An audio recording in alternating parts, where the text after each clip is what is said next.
Wolo wangi Yesu mulemelelo wozidzakala zokoma. Mavuto nzowa wazitatesedwa tuzidzakala zokoma.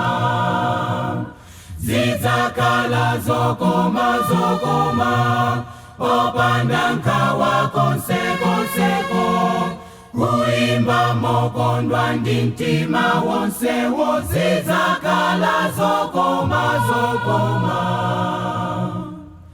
Kuyenda kucheza ndi Yesu Kristu yozidzakala zokoma.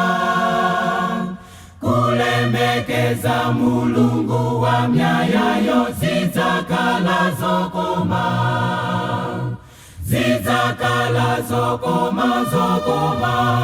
Opanda nkawa konseko.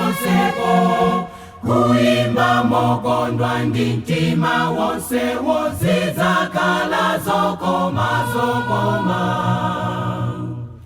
Dziko lomwe namondwe sadzawombako zidzakala zokoma. Mpaka muyaya Yehova adzasunga fe zidzakala zokoma. Zidzakala zokoma. Opanda nkawa konseko.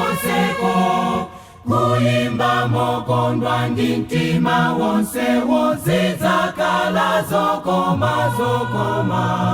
Zidzakala zokoma.